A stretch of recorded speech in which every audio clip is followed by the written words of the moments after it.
Hola, mi nombre es Cristian Aguilar Avelino, soy del noveno A en la carrera de Derecho y a continuación voy a presentar mi segundo examen en la materia de Filosofía del Derecho.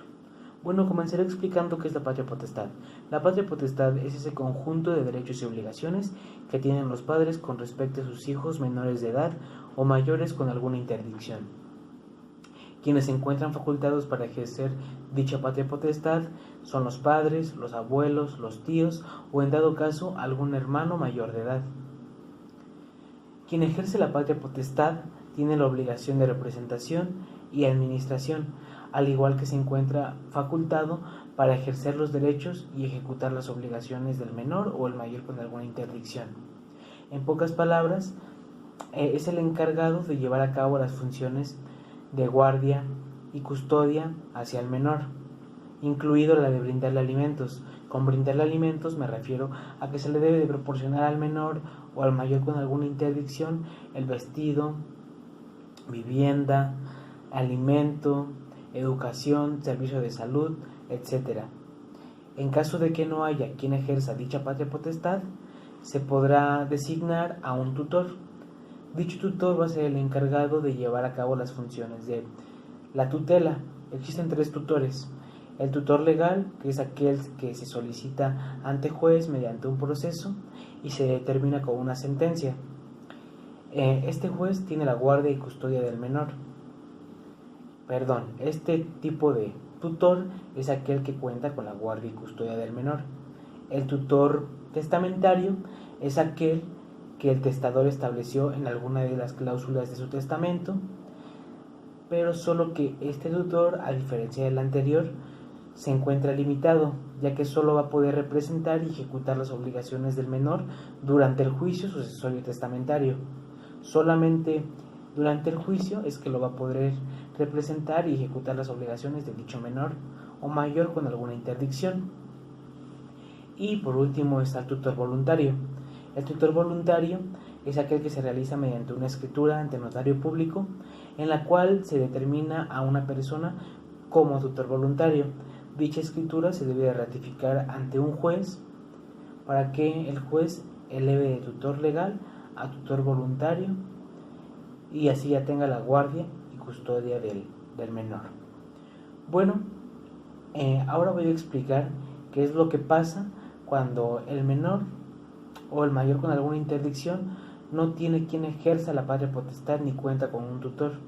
En este caso, este menor de edad o mayor con alguna interdicción tendrá que ser puesto a disposición de alguna institución de asistencia pública, como lo es el DIF, quien va a tener la representación del menor, hasta que éste cumpla su mayoría de edad o sea adoptado.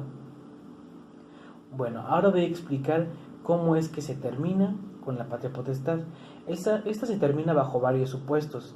El primero es cuando se da la muerte de quien ejerce la patria potestad, cuando se cumple la mayoría de edad o cuando quien ejerce la patria potestad de forma completamente voluntaria otorga o entrega más bien a su hijo menor de edad o mayor con alguna interdicción a una institución de asistencia pública.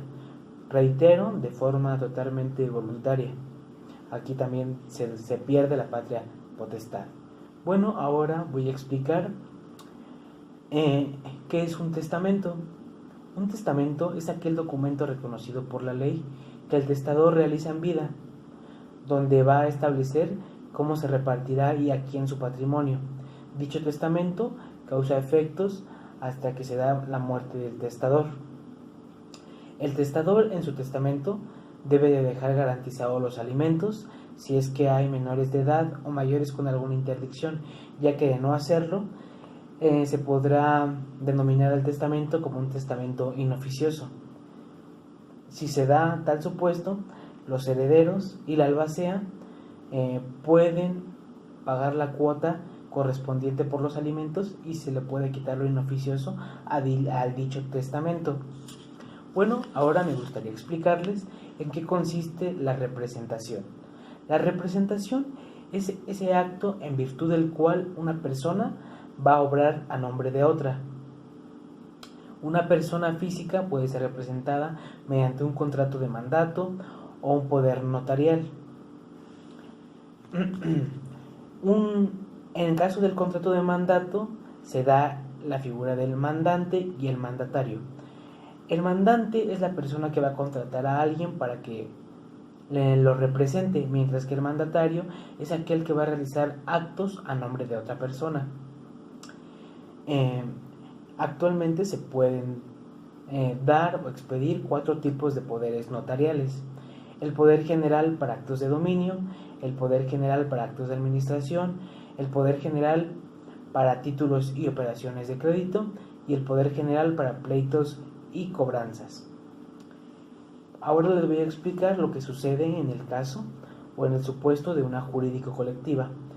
Una jurídico colectiva puede ser representada mediante un administrador único o un consejo de administración, quienes van a ser los encargados de llevar a cabo la representación de dicha jurídico colectiva para la realización de algún acto. Aquí es de suma importancia resaltar que aquel que esté llevando la representación de la jurídico colectiva debe de establecer desde el primer momento de qué forma es que está obligado, si está obligado de forma mancomunada o de forma solidaria. De forma mancomunada me refiero a que solo se encuentra obligado en un porcentaje, mientras que de forma solidaria se encuentra obligado totalmente con dicha jurídico colectiva. Otro tema que me parece de suma importancia explicar es en qué consiste y qué es la responsabilidad civil. La responsabilidad civil es la obligación que tienen las personas consigo mismos. También se puede ejemplificar con aquella obligación que tiene el tutor al representar al menor o al mayor con alguna interdicción. También se podría ejemplificar con la obligación que tiene el padre con su hijo menor de edad. De ahí que aprendamos que las obligaciones son de suma importancia darles un correcto cumplimiento. La responsabilidad consiste en resarcir de alguna forma el daño y el perjuicio. Con daño y perjuicio me refiero a que el daño es el menoscabo en el patrimonio, mientras que el perjuicio es que a consecuencia de ese daño no se nos fueron otorgadas